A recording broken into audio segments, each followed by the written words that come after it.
Assalamualaikum warahmatullahi wabarakatuh. Perkenalkan, nama saya Randi Saputra dengan NPM 23100106667 dari kelas 4A reguler Banjarmasin Pagi. Di sini saya akan mengerjakan tugas proyek UAS dari mata kuliah pemrograman berbasis objek 1 dari Bapak dosen Muhammad Edia Rusadi.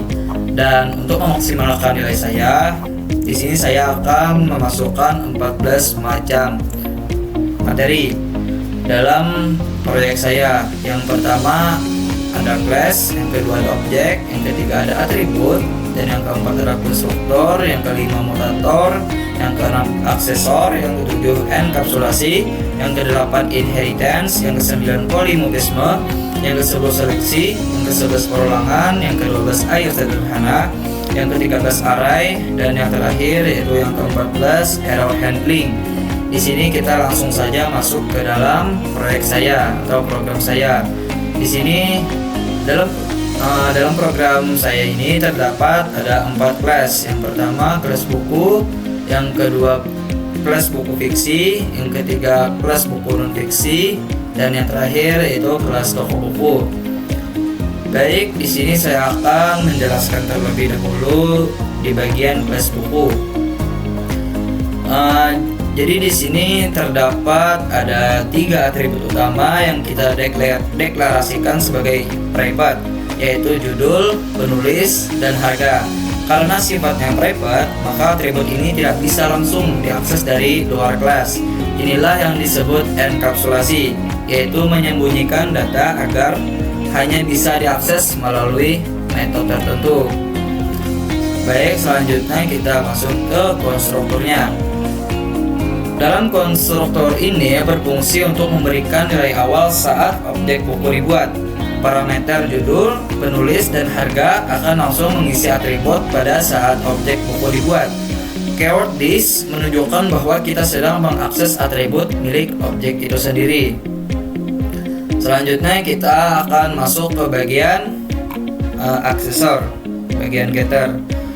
Di getter ini disebut juga aksesor, fungsinya adalah untuk mengambil nilai dari atribut yang bersifat private. Jadi kalau kita mau tahu judul, penulis, atau harga dari objek buku, kita gunakan getter ini. Baik, selanjutnya kita masuk ke bagian setter. Jadi di bagian metode ini disebut setter atau mutator.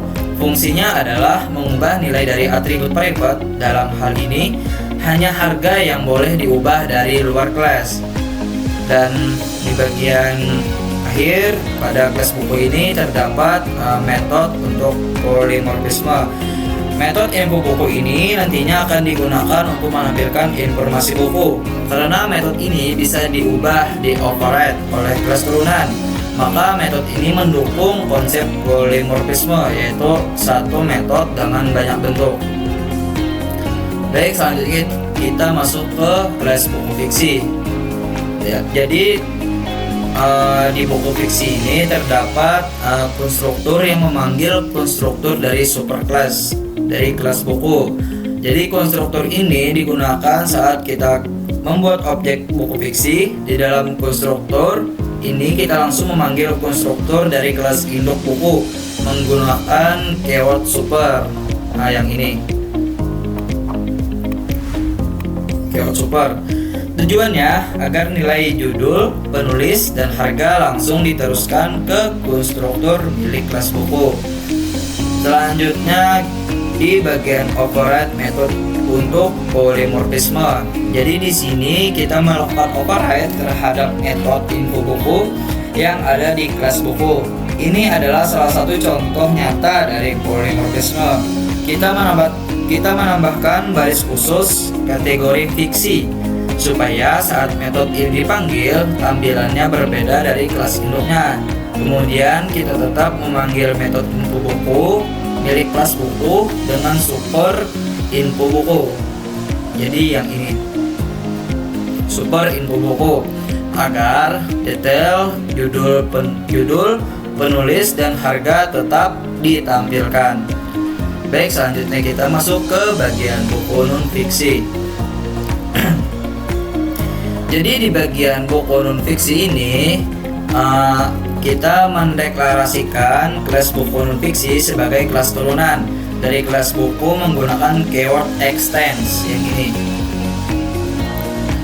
Artinya, kelas ini akan mewarisi semua properti dan metode dari kelas buku seperti judul, penulis, harga, dan juga info buku. Inilah penerapan konsep inheritance atau pewarisan. Selanjutnya di sini terdapat konstruktor. Jadi konstruktor ini berfungsi untuk membuat objek baru dari buku non-fiksi.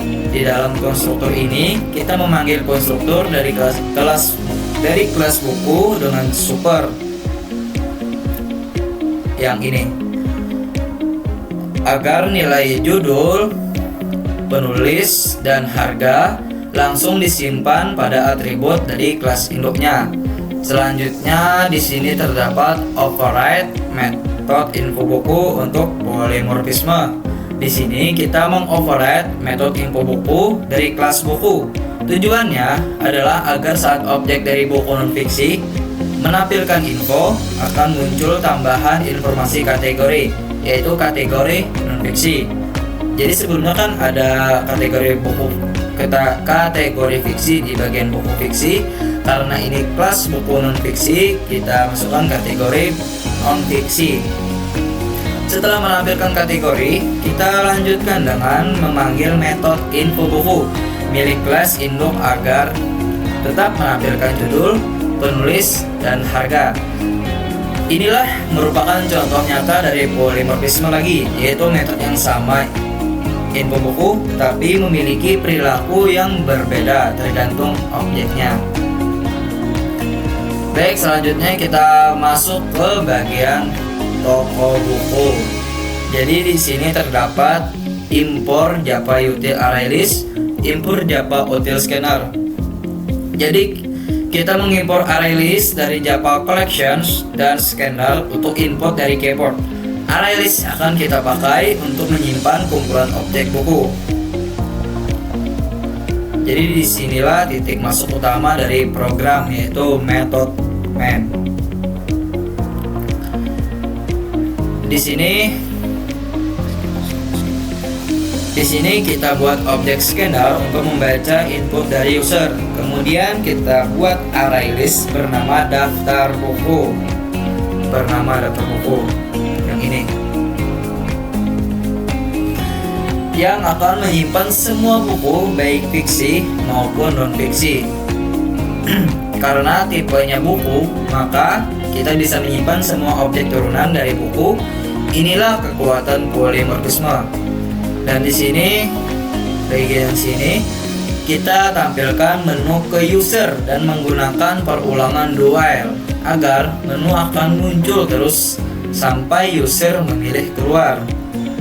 Jadi jika user tidak memilih nomor 0, maka tidak akan keluar. Terkecuali user memilih opsi keluar, maka program akan terhenti. Selanjutnya kita masuk ke bagian error handling. Nah, ini merupakan yang poin 14 tadi, yang terakhir error handling. Jadi bagian ini digunakan untuk menangani error jika user salah input angka. Ini adalah bentuk error handling menggunakan try catch. Selanjutnya di bagian sini, dengan switch kita membuat percabangan menu tambah buku, lihat daftar, atau keluar. Jadi di bagian sini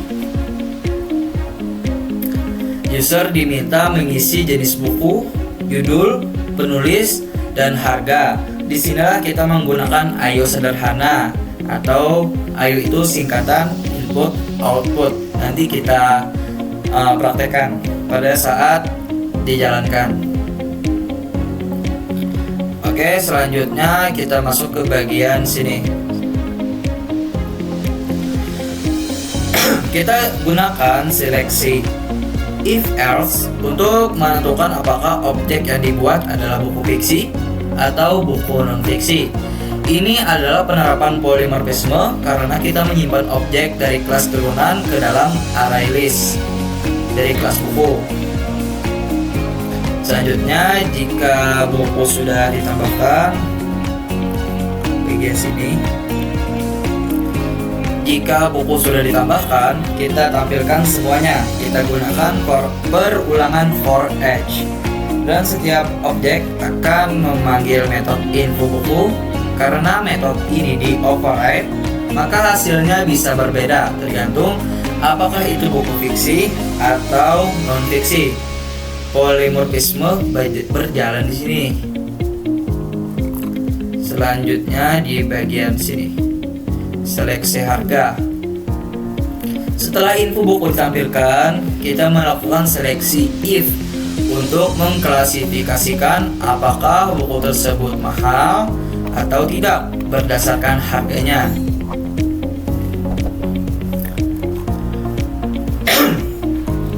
Jadi jika user memilih 0, maka program akan menampilkan ucapan terima kasih dan keluar dari perulangan. Jika input angka tidak valid, maka program tidak error. Di bagian sini. Nah, jadi di bagian sini, jika input angka tidak valid, maka program tidak error, tapi langsung menampilkan pesan ini adalah contoh error handling. Nah, ini merupakan contoh error handling. Dan di bagian terakhir, kita menutup scanner untuk mencegah memory lag. Ini adalah kebiasaan yang sangat-sangat disarankan. Oke, ini saja penjelasan dari saya mengenai program saya, dan di sini saya akan menjalankan program saya. Baik, sesuai penjelasan saya di bagian sini tadi. Di bagian sini kita menampilkan tambah buku, lihat daftar buku dan keluar. Tambah buku ini 1, daftar buku ini 2, dan 0 itu keluar. Oke, kita jalankan dulu. Kita pilih untuk menambahkan buku dan kita pilih 1.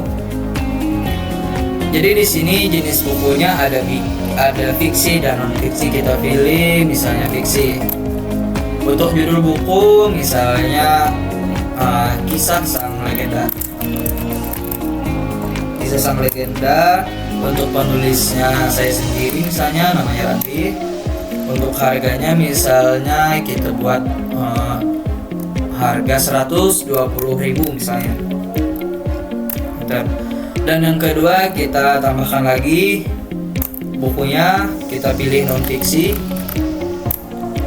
Untuk judul bukunya Kisah Kancil. Untuk penulisnya Saputra misalnya. Dan untuk harganya misalnya kita ambil harga yang murah ya, kita pilih di harga 30.000 misalnya. Baik,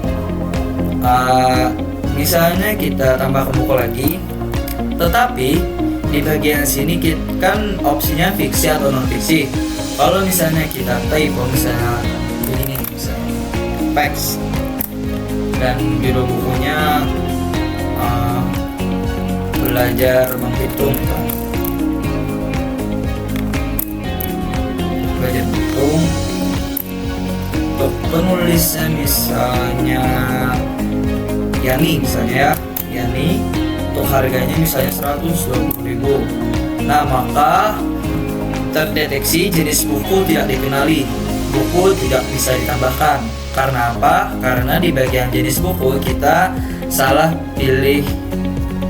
masukkan pilihan. Karena di sini hanya ada 2 opsi, yang pertama fiksi dan yang kedua non fiksi. Oke, selanjutnya kita masuk ke bagian lihat daftar buku. Karena kita tadi sudah menambahkan buku 2 macam, ada fiksi dan non fiksi, maka kita akan melihat hasilnya. Dan inilah hasilnya. Yang pertama ada kategori fiksi. Jadi di daftar buku ini di dalamnya mengandung judul. Misalnya tadi kan saya masukkan Kisah Sang Legenda. Penulisnya saya sendiri Randi, harganya 120.000, dan kategori harga ini merupakan buku mahal sesuai penjelasan saya sebelumnya. Dan yang kedua kategori non fiksi. Dan yang pertama ada judul, misalnya tadi saya masukkan Kisah Kancil, penulisnya nama terakhir saya yaitu Saputra, Karena nama saya Randa Saputra, saya masukkan nama saya saja. Harganya misalnya 30.000 dan ini merupakan kategori harga terjangkau. Kenapa harga terjangkau? Karena di sini saya buat kalau misalnya harga di atas 100.000, maka itu masuk ke bagian kategori buku mahal. Dan kebalikannya, jika di bawah harga 100.000 maka muncullah kategori harga terjangkau. Dan di sini kita pilih opsi keluar, misalnya kita pilih opsi keluar. Dan muncullah kalimat terima kasih telah menggunakan program. Dan di sini kita tidak bisa lagi memasukkan data apapun karena perulangan tersebut telah dihentikan. Karena saya buat apabila saya pilih 0 maka perulangan tersebut akan terhenti. Baik, ini saja yang bisa saya jelaskan. Apabila ada kesalahan kata mohon dimaafkan. Wabillahi taufiq wal hidayah. Wassalamualaikum warahmatullahi wabarakatuh.